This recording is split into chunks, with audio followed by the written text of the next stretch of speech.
So Bruce, when somebody is, if they want to say something, does that come in with video and audio or just audio on the webinar? It's up to them. I mean, obviously we need at least audio, but it's up to them if they want to start their video or not. Okay.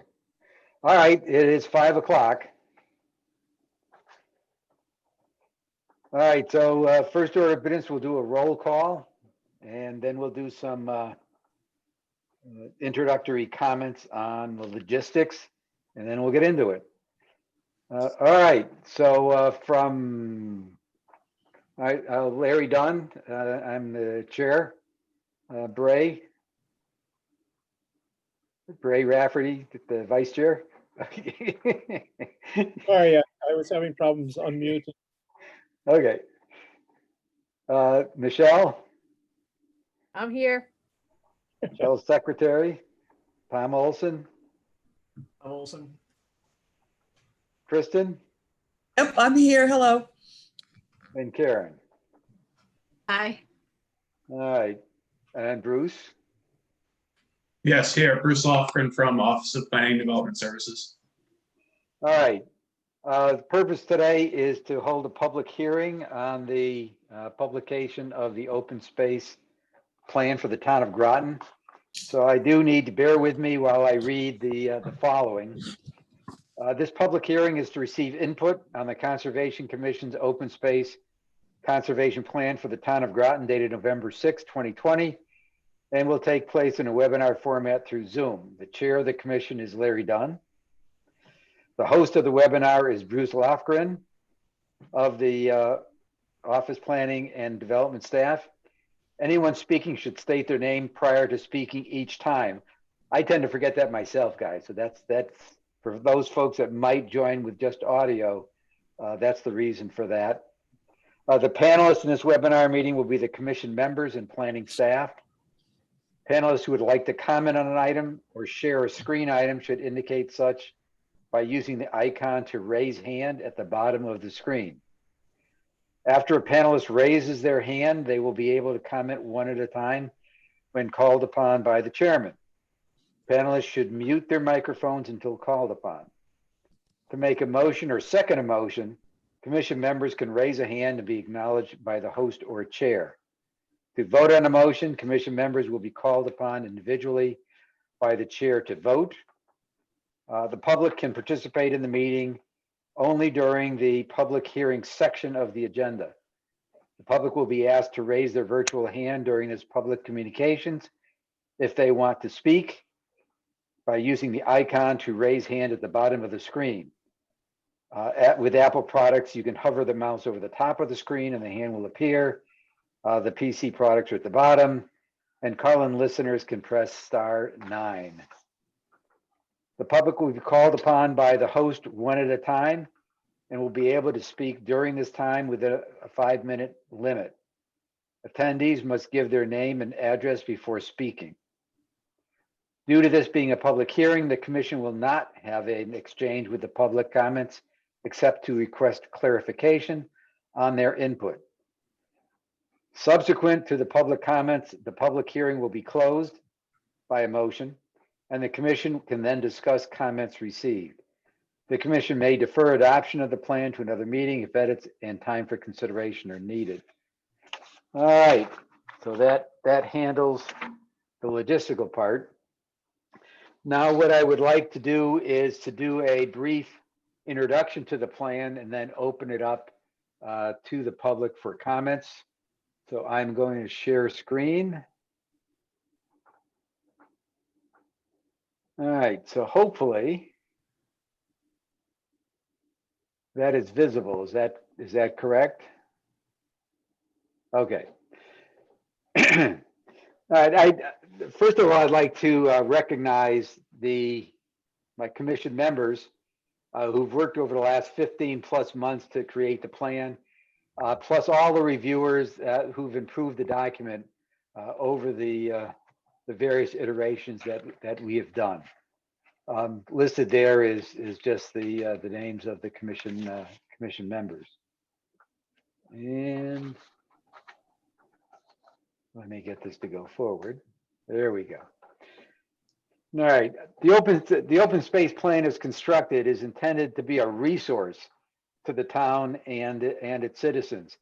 It's almost 100 pages that's fact-based references and studies that really go into the social, health, and economic benefits of open space. The structure of the plan allows the reader via hyperlinks to access over 60 cited references, and it's our intention that it really saves you some time and energy to find information that may be of benefit to any of the you that have a conservation question. In terms of the history, let me give you a little background, is that we're really by design and by statute have three prime responsibilities that are listed on the chart. The first plan or the last plan was published in 1990, so we're timely with our update. But it's intended that this update provides a very specific process that we want to have as our standard for the actions that we're going to take going forward. We want it to be transparent, analytic, and provide a criteria that allows for comparison between different actions that may be taken, different options that we have. All right. I will put a caveat statement.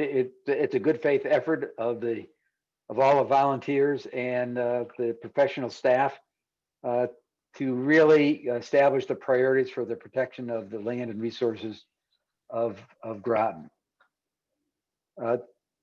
Tonight we're doing a brief overview, the historic timeline for the review, the objectives and priorities that that are in the plan, and a preview of the key recommendations from the plan. There's a lot more in there that we're certainly not going to review per se unless there's questions.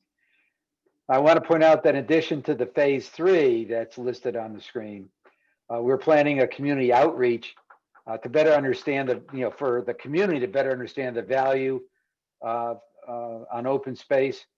And we are doing that in concert with Parks and Rec. And we also intend that will include videos and some very specific programs. So I'd like at this point to turn it over to Tom Olson, who led the text team and did the yeoman work to draft and organize the plan. So Tom, I will flip the page. Thank you very much. I'm Tom Olson, with a member of the Conservation Commission, and coordinated the text team that wrote most of the volumes here. And so one of the things that we did as the commission was to establish 7 priorities for conservation of open space within the town. And with that, we then expanded that into several actionable items in each of these areas, as far as on how we would go forward to make these priorities become realities. The first, and we also prioritized these as a group as far as on what we felt were the greatest needs for the town, and balancing those with other areas, as you'll see as we walk through each of the 7 areas. The first area was to complete and expand the proposed green belts. The Plan of Conservation Development, or POCD, was issued by the town back in 2016. It outlined a network of greenways, green belts, to allow development of hiking trails, as well as movement of animals, fauna, and different support elements that go into the conservations. The state in 2019, the Parks and Rec Commission coordinated with the approval of the town council to request that the POCD network of green belts be upgraded to, in the eye of the state, to a greenways. The state has not taken any action on that request to date, but so as a commission here, we're going to work on getting, revamping that as necessary to get approval, and also to coordinate that to the greenways that are currently in place in Ledyard and also in New London. So that's where we've gone about taking a look at expansion of these green belts that were from above and beyond what's in the POCD, to get better linkage and also to get better coordination with the greenways that are already established within the state. Moving on to the next priority is our significant areas to the coastline. We recognize that climate change has been well established. There's a lot of mapping efforts going on with the state of Connecticut through the University of Connecticut, identifying areas that are going to be inundated in the future. And we are coordinating these efforts with the town's Resiliency and Sustainability Task Force and their efforts to establish the way forward and best way to develop new areas that will become marshlands and high interest areas in the future, as well as taking a look at how we make future acquisitions in these areas to be able to support future conservation efforts. The third area is the natural resources and drinking water resources. Larry, if you could flip the page on that.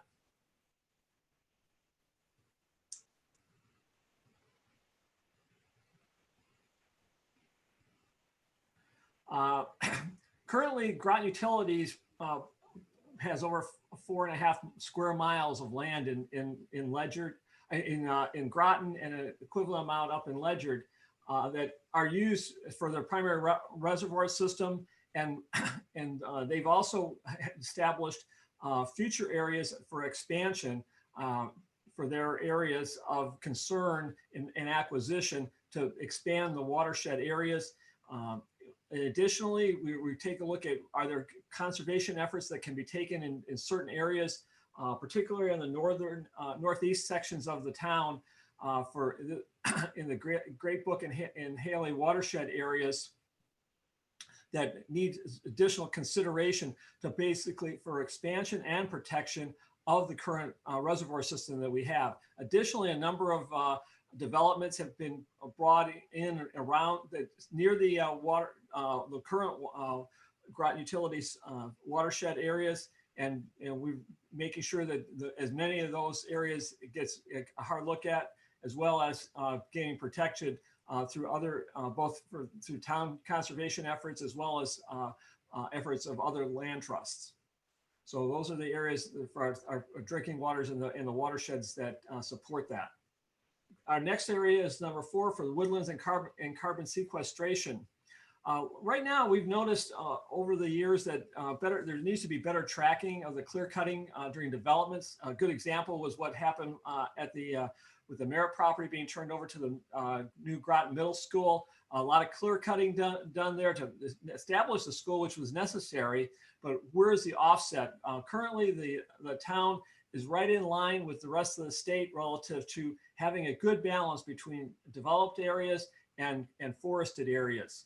And so when we take some forest away, we need to go back and take a look at how can we reestablish that. Additionally, we need to take a look at, there's a lot of invasive pests that are, such as the emerald ash borer and gypsy moss that are doing havoc to large portions of the forest within the state of Connecticut.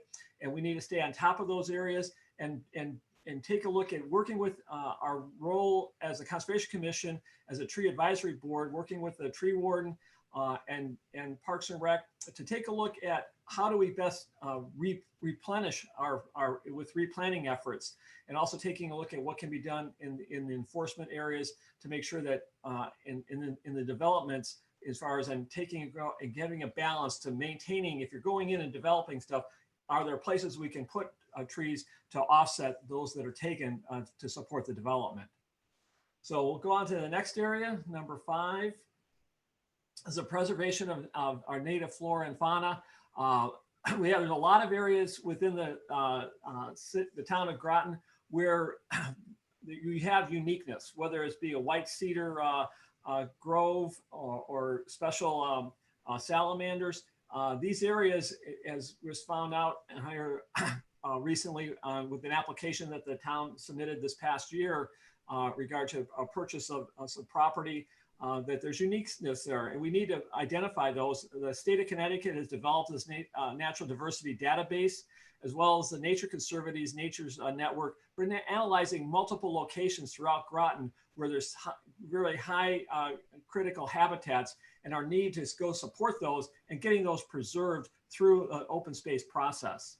And so with these additional new mapping tools and stuff, we're better identifying these areas to target those areas where there's critical flora, fauna, and wildlife, and preserve those as we best can for the future. Moving on to number 6. Is in a similar manner is identifying the natural heritage resources. These have a lot of foundations, a lot of Native American sites, and taking a look and using such grants that are available through the Natural Heritage Trust Program, where the state would go in and purchase properties, such as they did up near the Candlewood Hill Wildlife Management Area in these past few years, as well as what Groton is using the open space and watershed acquisition grants from the town through the state. The town recently made an application for this. Groton Open Spaces made applications, been successful purchasing properties, and they're in the process of doing that on the Sheep Farm South right now, as far as trying to get that finalized here. We need to be able to support that as a town on a way forward, and taking a look at these and using these resources, whether it be state funding or working with the private sector. Our last of the 7th priorities is the natural outdoor recreation based items, to taking a look at, are there opportunities where we can expand on properties to get them close, and so to ensure that everyone has access to open space that they can literally walk to within the town. We're taking a look at the social justice aspects of things to ensure that it's across the board for all members of the Groton community to be able to have something close by where they can participate in nature and use their at their own time whenever they want to. And so we want to make sure that those opportunities are available to everyone. So that closes out the 7 established areas. We'll now take a look at some of the key recommendations that we're going forward with. We talked about the green belts. I talked a little bit about support additional land acquisitions based on economic valuation and habitat resource needs. As we go forward, expand those green belts are the primary areas where we want to be taking a look at, and we'll be using the economic valuation model process that's been developed and inserted into the conservation plan, and then to also maximize the utilization of state funding opportunities, whether it be natural heritage grants, open space grants, or other grants as they come available. I know Parks and Recs has been working through some of theirs, and we need to get better teaming to support those, such as when you get a greenway that gives you some additional dollars and stuff. The next key area is consideration of open space protection ordinance. A number of towns such as Cheshire have an established open space protection ordinance. It includes what's prohibited activities and what's the mandated stewardship plans. Right now, the town is basically, it's been very ad hoc in regard to what becomes park property, what's vacant property, and in regard to, we want to take a look at it as a Conservation Commission to get something more written down and established, and to have clear rules as far as what's allowed activities on these open spaces to make ensure that they're properly protected. Because right now it's kind of a wild west out there in regard to what can you do and what can't you do, because we want to protect these spaces for to ensure that all our priorities are maintained on all our properties. And lastly, this is to support the efforts is for the forest canopy, as I talked a little bit about, taking a look at the regulations, such as the subdivision regulations, as they get updated to ensure that there's offsets being put in place, and also to get the tree warden an inventory program in regard to what, how many trees it's easy for him to spell out when you take down a tree, but we need to also be worrying about putting another one back in its place and getting that program more well established. We noticed that it's not, a lot of things are done with the middle school here, moving down to Sutton Park, and a large planting of trees there was the right way to do it. And we would just like to see that expanded in the future. So those are the basic key recommendations that we had, and I'll now turn it back over to Larry to finish up. All right, thank you. There's, I think, a total of 43 recommendations. We kind of picked out a few of the top ones. So at this point, I'd like to open it up to the public. As you recall, you need to do our virtual raise your hand, and then we will recognize you, and we'll see if there's any input that you would like to provide us. Okay, so again, Bruce Laughlin from Office and Planning Development Services. I'm gonna just allow each person to speak one by one. So the first person is Mary Furlong. And you'll just need to unmute yourself. When you're promoted, you're gonna be automatically muted. You need to unmute yourself. Hello, I'm Jim Furlong, working with my wife's computer. First, I'd like to say I'm really happy to see this this very strong report, and I can appreciate how much work has gone into it. I have only one suggestion tonight, and it has to do with the proposed ordinance. Early in the report, in section 12-2-2, there's a sentence which says boldly, the town council in its discretion may redesignate any parcel for other municipal purposes. I feel that this is an overstatement which could cause problems in the future. Now, it is somewhat qualified a little later on when it says that the terms of any conservation easements or other restrictions apply and supersede the ordinance. But that's separate, and it still leaves this very bold statement of town council power untouched. Now, why doesn't the town council have this kind of unlimited authority? Well, there's a lot of reasons. You've got zoning rules. You have planning and zoning rules. You have wetlands rules. You have Army Corps of Engineers, Fish and Wildlife Service. You may have other things that would inhibit the power of the town council to say change a BB pond into, say, a baseball field. We don't want that to happen. Open space, we want to protect open space and not give the town council the idea that they can do anything. The town council, by and large, right now is pro open space. It's not always been that way, I can assure you. I spent years in court saving the Merritt property, helping save the Merritt property. So I would like to just get rid of that sentence. It's not necessary in section 12-2-2. I think that concludes my statement. All right, thank you, Mr. Furlong. I would like to clarify that this public hearing does not address the ordinance per se. That will be a future discussion, but we will take your comment in, and we'll work from there. So I appreciate that input. Thank you.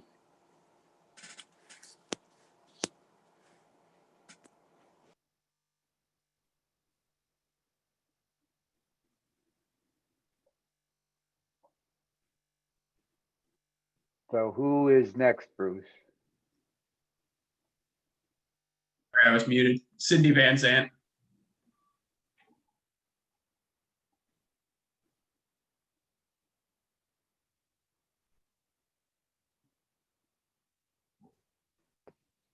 Hello, raise hand. Can you hear Yep. me? Yes, yeah, we can hear you, Sydney. Okay, good. I went through the most recent plan. Today I had gone through an earlier one, and I sent an email to the board, the commission members. And the first thing I want to say to you is I'm eternally grateful for almost everything you wrote there. After 50 years of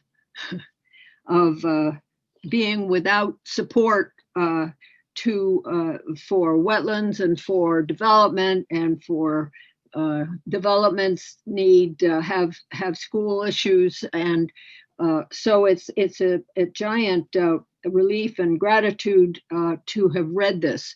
I have a couple of little comments to make, and one is that the term, the name of, I sent you a copy of our crosstown trail. We have two maps, and the way you spell it is an X-town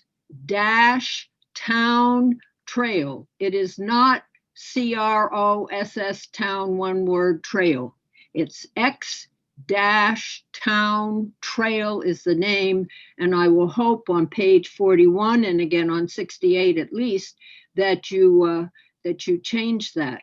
I also sent in two letters, two statements from previous pressure that we have had. One was from Carl Asimovic, who was a consultant to Groton Utilities, and this was in 2003, and it was about the Great Brook subdivision, about the continual degradation that he has found to the reservoir, and they're having to continue to throw in all sorts of stuff to try and bring it upgrade, because development it hasn't been strong enough around the reservoir. And I hope you will all read this letter. I have used this letter since 2003 in almost every development issue dealing with water since then, including a conversation with him last year, and said, does this still apply?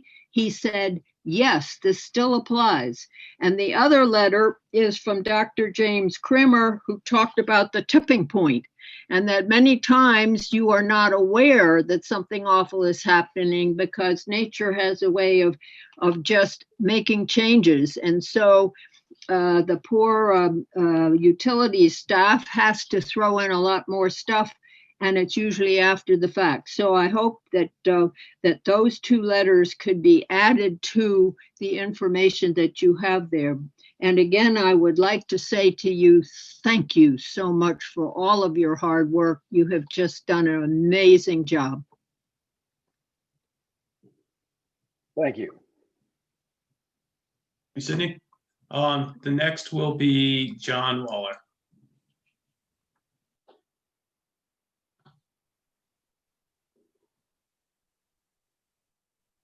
Oh, I guess it's Eugenia. John, you're going to be next.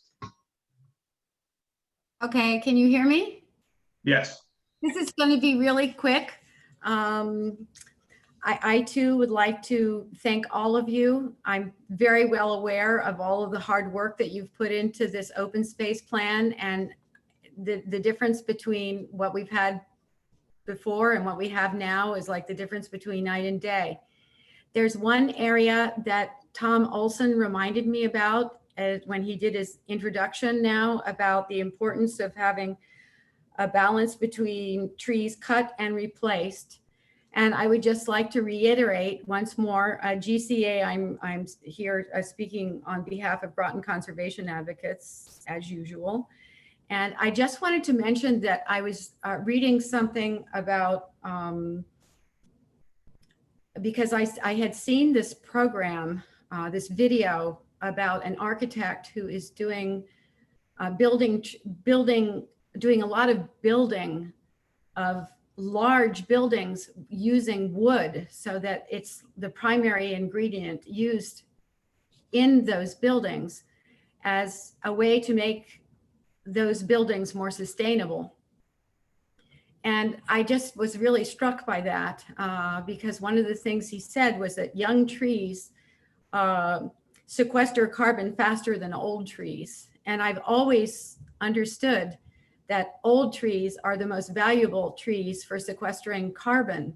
And it didn't make sense to me that someone would be making a statement along those lines. But it turned out when I read about it, that young trees are sequestering carbon faster than old trees, but they can't compete with what large trees have been able to build into their trunks and branches through years of maturation. And this article concludes, you can't sequester a lot of carbon without big trees. And so when you're thinking about developments and how they're going to be cutting down trees like they did at the Merritt, school property, and then replacing them, oftentimes you find these big trees that have been cut down that are being replaced with one tree. And if we're looking for balance in terms of carbon sequestering for our area, I think we need to be thinking about several trees, not just one tree, to replace a big old tree. Thank you. Thank you.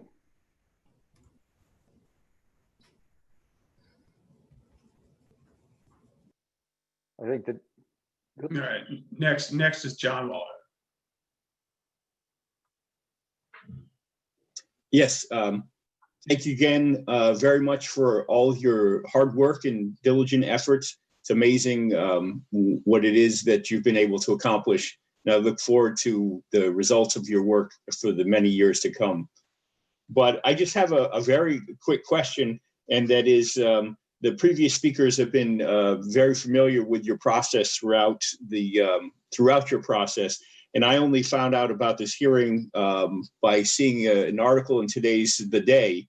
So I was wondering if you could tell me how I could find a copy of the plan. Is it public? I would imagine it's publicly available on your website somewhere.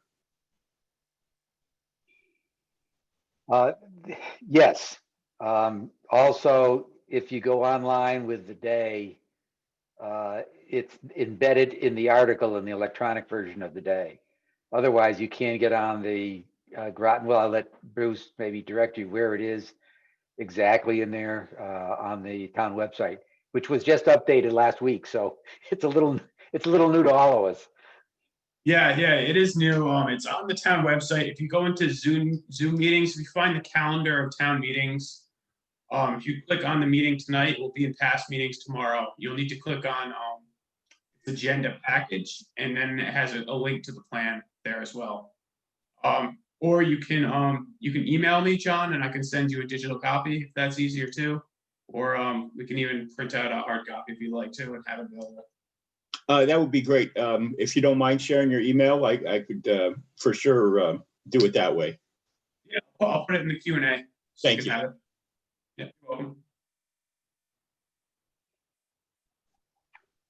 All right, thank you. Next up is Zell, I believe. You hear me now? We can hear you now. Okay. I'm Zell Stever, live at 81 Main Street, Groton, and I am representing the Groton Resiliency and Sustainability Task Force. To be clear, I'm also a member of the Groton Conservation Advocates, and of course have had some experience with the Conservation Commission over the years, having been a chairman back in the late 1960s. Let me first start by saying that I think you've done a terrific job, and actually an impressive job, of putting all this information together. I think you've got some very excellent recommendations. And so my hat's off to you for doing the heavy lift to make this all come about.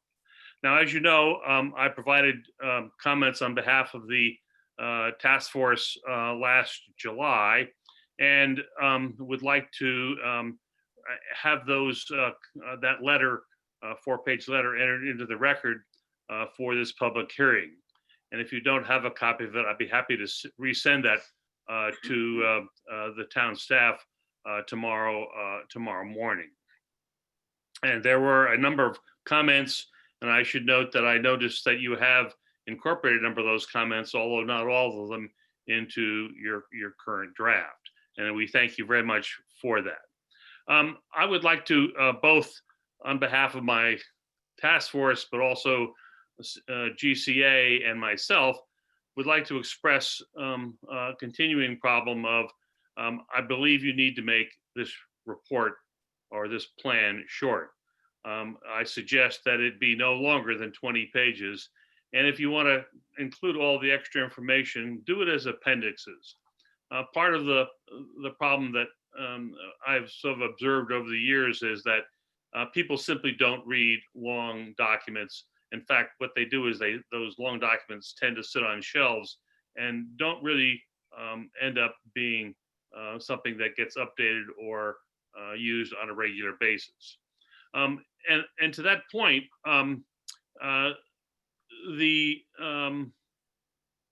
this plan really, to be effective, has to be on a regular basis talked about and discussed with the other boards and commissions, the Planning and Zoning Commission, the Inland Wetlands Commission, the Town Council, and so forth, because this is basically, and I should say the school board, on a regular basis, because it is ongoing, and particularly from the climate point of view, our understanding of what's likely to happen going forward is, although we understand it very well, it is changing. And so it needs to be something that can be used by all of the folks. And finally, I would like to echo what Mr. Furlong said. I really strongly object to having in your plan this draft ordinance with this definition of open space that you have here. I think it is, the way it's set up right now, it invites exactly the kind of problem that we experienced with the middle school on the property up there on Fort Hill. As you will remember, Groton conservation advocates had to scramble to figure out alternative places that could be swapped out. And I think that really does a disservice to the people who really worked on that acquisition of open space with the thinking that it would be permanent. This open space is not basically an opportunity for the town to have a holding company so that future development can take place on it.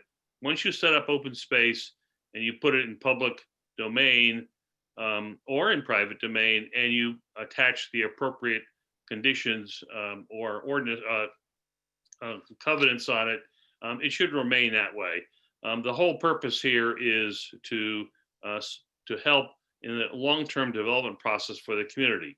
And if people think they can willy-nilly change these designations, although there is a process for doing that, I think it really doesn't speak well for or encourage people to participate in the acquisition or the support, both financially and publicly, for additional open space. So I strongly feel that you really need to upfront deal with, before this goes a whole lot further, with that definition of what open space is. Now, I spent some time both on a land trust up in upstate New York, and so I'm very familiar with open space in general. But let me say that when I went back just the last couple of days to look at the definition of open space, it is very broad, very loosey-goosey, depending upon what you're trying to do. And so when I looked across the board, and it's going to be a challenge to figure out what would be appropriate for Groton under state statute and for the community. And I would also suggest that we've been successful here in Groton with open space because we've had a partnership with the state and with the private sector, both the Avalonia Land Trust and with Groton Open Spaces Association. And so we have this integration of those basically three major types of organizations for the development or the acquisition and protection of open space. And some of the open space goes beyond just for conservation purposes, as you well know. And while your definition, your title really refers to open space for conservation purposes, I believe open space goes well beyond just conservation. And I would hope we would reflect that. So with that, I'd like to thank you. The task force looks forward, our task force looks forward to working with your commission as we go forward. We're in a process where we're really evaluating what are the most important things that we're going to recommend to the town council in terms of what we do going forward. But we think working with the Conservation Commission and the other boards and commissions in the town will be important. And thank you for the opportunity to come before you tonight and holding this public hearing. Thank you. Thank you. And is that all the folks? Okay, we have a new hand. Yep, new hand. All right, Peter Roper is next.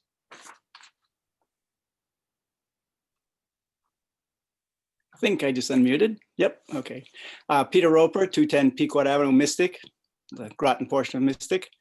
Again, I'd like to thank you all for your efforts. I know that it's not easy, it's not pretty, and it's not always appreciated the time you put in doing the town's business and looking out for all members of the town of Groton. I was on the planning commission for 24 years, and I felt that open space was a part of my important duty to promote it. And I hope that you will hold the planning and zoning feet to the fire so that they continue to be an advocate for open space and make sure that they keep that as an important focus of what they do. But so far, I haven't read the whole report yet, but I'm working on it. And I appreciate what you've done, and I wish you luck. And again, I think the public informational portion, this is really important. I know it's the hard part to get the word out there, but I almost missed this. It wasn't a day, luckily, and I saw it. But that's important to get it out to people and get it out to the boards and commissions. Other people have said that too. But thank you for your efforts. I appreciate it. Thank you. So right now we don't have anyone else with their hand raised. If anyone else would like to speak, do so by raising your virtual hand on there. For any phone-in listeners, you press *9 on your phone if you'd like to speak.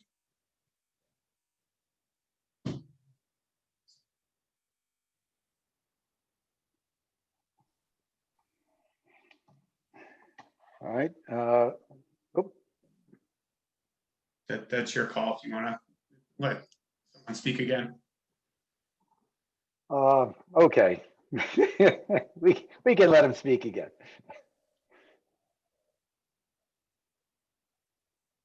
Now, maybe you can hear me. Now we can hear you. Yes, I just wondered, the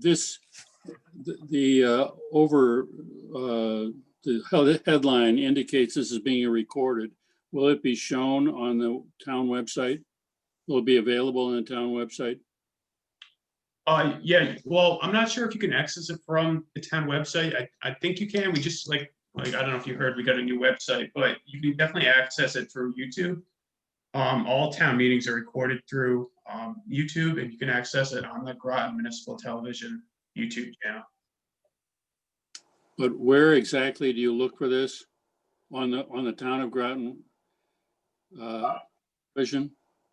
Yeah, I'm not sure if there's a link on the town website for the YouTube site.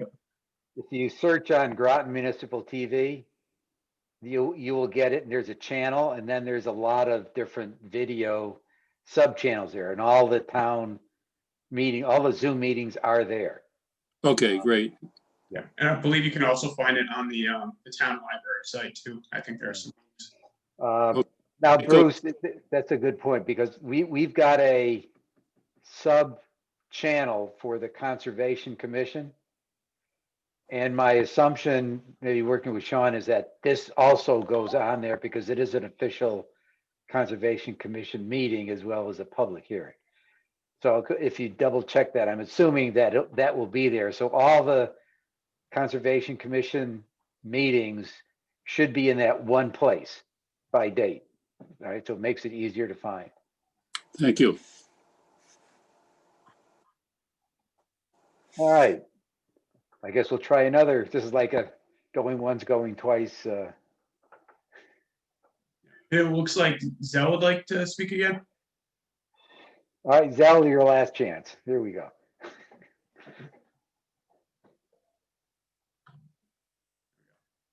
Okay, now you can hear me. Either Larry or someone, could you just briefly outline what the steps that you see going forward are, so that we have some idea of how best to continue to participate?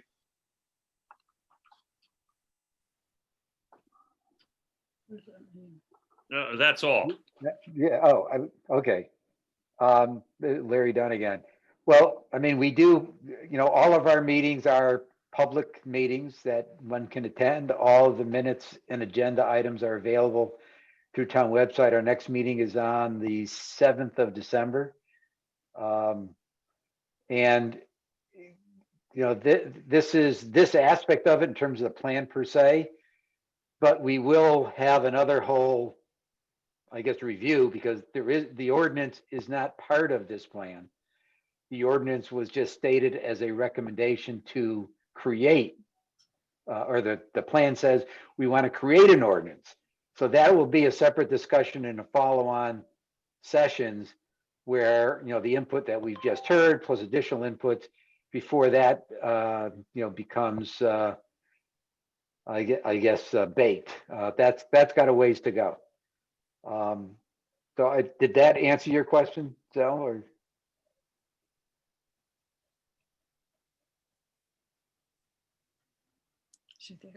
I guess, well, he's. No, I pulled him off. He's back on. Oh. Yes, but no, what I was particularly looking at, is there a scheduled notes? Do you propose to have this thing completed by a certain date? I mean, I was thinking of us, typically with public hearings, there's a end of the public hearing, and then there's comments that are received by a certain date, and then you put out a final, and then it goes to the town council. Is any of that part of the process been looked at this point? And what you it's the schedule going forward. The schedule is that we're getting the comments in today. We may do some high-level discussions of the comments, because there's not a lot of them, quite frankly. We have our meeting on the 7th. We will, do dispositions of any comments received. Then we would publish the plan. Subsequent to that, we are already on the now. We are tentatively on the calendar to go to the town council in first quarter of next year. So that would be the rough schedule. Yeah, and I would just add to that Zell, this process for the open space plan is different than zoning regulations and the POCD, and there's no legal set standard to that's set to adopt this. A public hearing, we didn't have to do this. There's no legal standard for it, but this is the way to get input. So it's not actually going to be adopted by the town council. It's just going to be presented to them.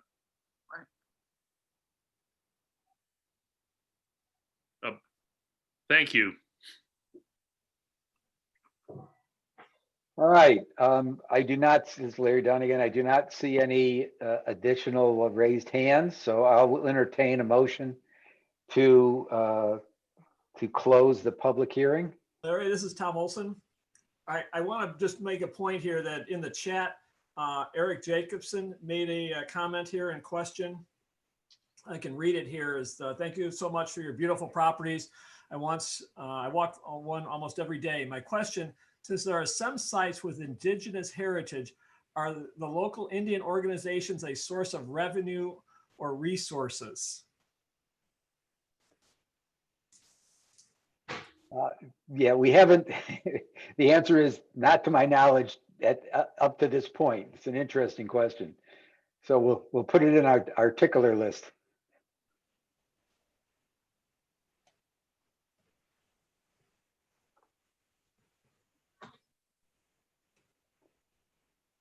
All right. Michelle? I move that we adjourn. No, you got to move to close the public hearing, please. Oh, I'm sorry. I move that we close the public hearing. All right, second. Bray, second. All right, would you please raise your hand in favor of closing the public hearing? 1, 2, 3, 4, 5, 6, 6-0. All right, so that closes the public hearing. The other thing, the only other item of the agenda is for us to discuss or comment on what we've heard. I think that I'm kind of going through this. So most of these items I think are fairly straightforward and seem, agreeable. But some of the items won't be answered in the plan per se. I mean, the ratio of trees, for example, is something we've talked about of replacement, but that's going to be in the stewardship document and other play in the open space ordinance. And I think I mentioned twice that the ordinance is not part of today's public review. That will be a future review. So I don't know. I think was there any other, Michelle? Yeah, this is Michelle Fitzpatrick. I just wanted to give the feedback that we didn't ignore the point about the length of the document. We spent a lot of time discussing how much to have in the body and how much to put other places. And we've actually are creating a whole outreach process to have more concise versions of the plan available for people. So I don't know, Larry, if you wanted to say more about that or not. Yeah, no, that's a good point. Is we did talk about a lot, and think of this as an encyclopedia or resource document. And so we're planning a series of videos, one of which has been created. We're working on the second one, which communicate in an easier way with a 2 to 3 minute video on a certain aspect or certain value of open space. So that's one approach. So we're looking at other mechanisms to get the word out. I mean, so in effect, and I think Zell was the one that made the point, we agree with you, but we want to have the resource document, and then we're going to develop from that these smaller, concise communications to the public as, I guess, secondary documents, rather than trying to figure out how to do it. The hardest thing that you could is to take a complex topic and talk about it in like one page. That was always the toughest thing I've had to do. So we decided that we're going to do that, but we're going to do it a slice at a time. So we had 7 priorities. The intent would be to get 7, short videos that just focus on that point. That's really understandable. It can and would relate to the community. We've got agreement, from the town manager. We've got a GMTV site set up just for that. We've got agreement from Parks and Rec that through their Facebook page to reference those videos and be able to get those out there and communicate it. So the next phase of what we're going to do is in fact that. How do we communicate? When you think about it, or now that I now know more about it, open space is a lot more complicated than I thought coming into this, right? A number of years ago. So it's going to take us some time to get that out, but that isn't certainly our intent. So thanks for reminding me of that, Michelle. Other comments, Tom? Yeah, Tom Olson. I've gotten some other comments. I've also done some additional reviews. So I will take all these comments, like the corrections that Sydney brought forward, and I will incorporate those all into a new draft. I will have that to Bruce. I can get that to you probably tomorrow afternoon. And that way that could be then incorporated into the package for next Monday's meeting. So you'd have a clean copy of the with all the technical corrections in here and any of these other things that the text committee takes a look at. We'll have those ready for review, and so that we have a document to talk from at our next meeting, and hopefully potentially into final approval at the December meeting.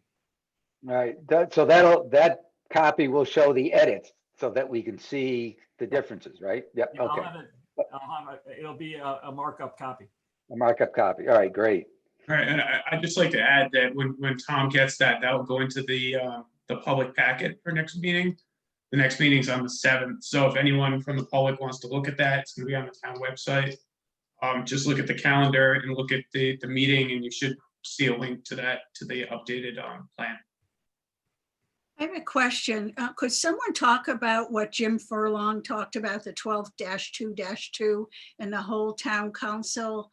Yeah, Meetings. Karen, that's the ordinance, That's all we the reviewed. ordinance? And we Okay, took it out of the plan, so not to have the debate.